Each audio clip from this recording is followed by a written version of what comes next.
सभी को राम राम गाइस। सब लोग कहते हैं कि ससुराल को अपना घर मानना चाहिए, ससुराल में रहने वाले लोगों को अपना मानना चाहिए। मैं इस बात से सहमत हूँ। लड़की जब शादी करके आती है तो यही सोच के आती है कि ये सारे लोग हमारे हैं और ये घर भी हमारा है, यानी अपना है। मगर जब वहाँ रहने वाले लोगों का बर्ताव देखती है ना तो फिर वो खामोश रह जाती है। कोई भी लड़की इतनी बुरी नहीं आती जितना ये लोग बना देते हैं। फिर बाद में कहेंगे तुम तो अपने मायके से सीख के आई हो।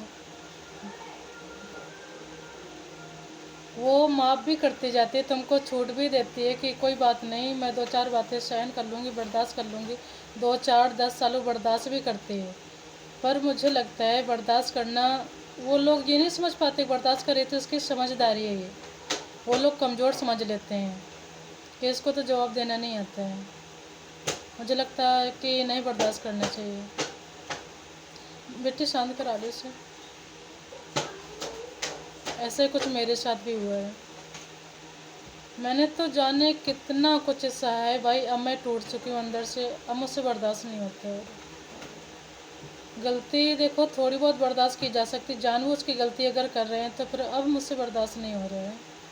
हो सकता है कि मैं किसी दिन कभी कभी सोचती हूँ घर छोड़ के चली जाऊँ, फिर सोचती हूँ छोटा बच्चा है कहाँ लेके जाऊँगी। पता है जहाँ पर मंत्रा जैसी सास रह रही हूँ, अरे मंत्रा तो कुछ भी नहीं थी, वो तो सिर्फ दूसरे का घर ही तोड़वाया था।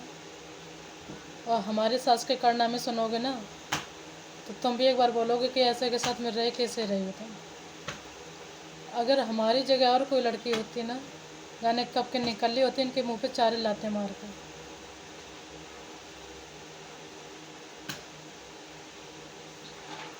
इतनी यानी गलत काम करके भी इतनी हिम्मत कैसे आ जाती लोगों के अंदर कि खुद गलत है जो इंसान,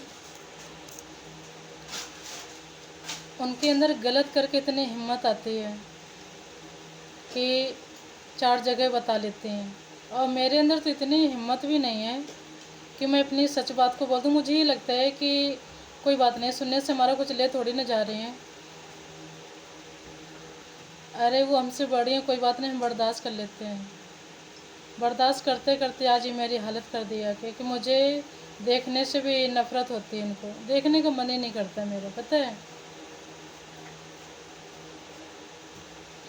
जिस औरत की 50-55 साल में भी जवानी ना जा रही हो तो अपने बहू को कैसे देख सकती हो। हर चीज़ में मुझसे कंपेयर करती, मैं तुमसे सुंदर देखती हूँ। अरे मैं तो अपने आप को कहा पूरा पूरा दिन हो जाए, मैं तो अपने आप को सुंदर समझती नहीं हूँ। पूरा पूरा दिन हो जाए तो मैं शीशा तक नहीं देखती हूँ। कहा 2-2 दिन हो जाए बाल ही नहीं सुलझते मेरे। तो मैं अपने मुझसे क्या कंपेयर कर रही हूँ? हैं भाई तुम्हें दिखाना होता तुम सजो जाके, हमें किसको दिखाना? हम तो जैसे घर के अंदर वैसे हम घर के बाहर भी हैं। हमें सजने संवरने की ज़रूरत नहीं है। और सुंदर चरित्र होना चाहिए, समझे? चेहरा सजा लेने से कुछ नहीं अच्छा हो जाता है। जो बातचीत है, जो इरादे हैं ना, वो साफ़ सुथरी अच्छी लगती है, वो साफ़ सुथरी होनी चाहिए। चेहरा क्या थोड़ी देर में फिर वैसे ही हो जाता है, असली रंग पे आ जाता है अपने।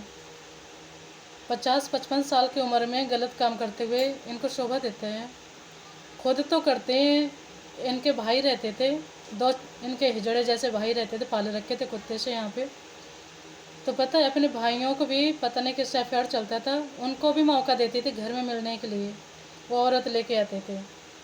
भाई को तो मिलवाया ही मिलवाया। और इनके गांव का कोई औरत आदमी दिल्ली में रहता था, काम करता था फैक्ट्री में, वो एक औरत लेके फैक्ट्री से घर पे आया। मैंने सोचा इनके गांव के भाई इनसे मिलने के लिए आए होंगे। लोग चले जाते जहाँ पर एक दूसरे के जान पहचान वाले रहते लोग, तो मिलने पहुँच जाते हैं जाके। और तो फिर पता है घर में बहू के रहते हुए भी इन्होंने ऊपर मिलने के लिए भेज दिया कि जाओ ऊपर खाली पड़ा है, तुम्हें जो भी करना मर्जी अपना वो करना जाके। मेरे तो देख के मैं तो सोची पहले भाई पता नहीं कौन है, ऊपर घर वर देखने जा रहे होंगे। जब मुझे कुछ शक हुआ और मैं तो वहाँ पर पहुँच भी गई थी जाके। भाई गलत बात मुझसे बर्दाश्त नहीं, ये मेरा खून खोल जाता है गलत चीज़ों से, ठीक है? किसी को अच्छा लगे ना अच्छा लगे, मैं सही बोलती हूँ, इसलिए मैं आज अकेली हूँ। मैं अगर गलत का साथ देती होती ना, मेरे साथ भीड़ खड़ी होती। मेरे तो देख के रुआं खड़े हो गए कि ये हो क्या रहा है मेरे घर में। मगर इस औरत को शर्म नहीं बिल्कुल भी कि घर को रंडी खाना बना रखा है। हैं, घर घर जैसा अच्छा लगता है। कहते हैं कि ससुराल को अपना घर मानो। ऐसे ससुराल को कौन सी लड़के अपना घर मान लेगी? और ऐसे लोगों को कैसे अपना लेगी? मैं तो फिर भी 12 साल से रहते चली जा रही हूँ, इनको बर्दाश्त कर रही हूँ ऐसे चूतियों को। और सही बोलते तो इनकी आग लग जाती है। चलो वो तो एक अलग की बात है। अब बात है, घर पूरा किराए पे उठा रखा है। घर पे एक फ्लोर में रहती हूँ और बाद बाकी किराएदार रहते हैं।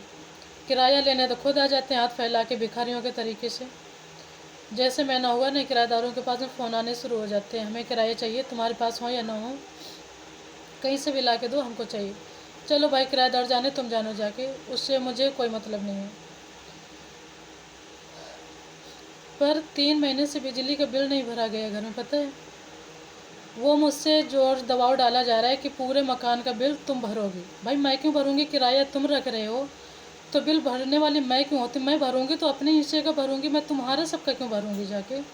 हैं, हमारे पास में 2 बच्चे हैं, कभी तुमने पूछा? कभी एक बड़े कपड़े की, बड़े चीज़ों की तो बात छोड़े, खिलौना के भी गुनाहगार नहीं है। जब मेरे प्रेगनेंसी कंसीव हुई ना, इन सब के ऐसे धुआं निकल गई, आग लग गई। मैंने 10 सालों बाद गैस दूसरा बच्चे मैंने प्लान किया, यानी बच्चा हुआ मेरे 10 सालों के बाद। मैंने 10 साल का अंतर रखा पहले बच्चे से दूसरे बच्चे के बीच में।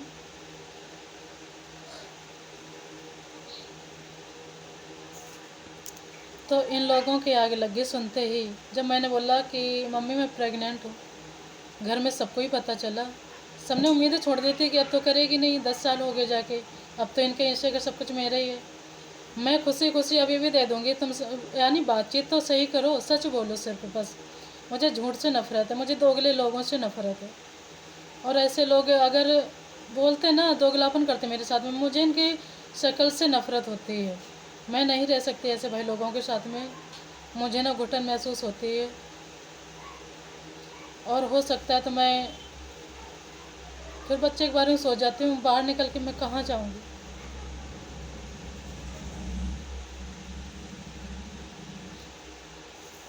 ठीक है, अच्छा गाइस, मैं वीडियो को यहीं पर एंड कर रही हूँ।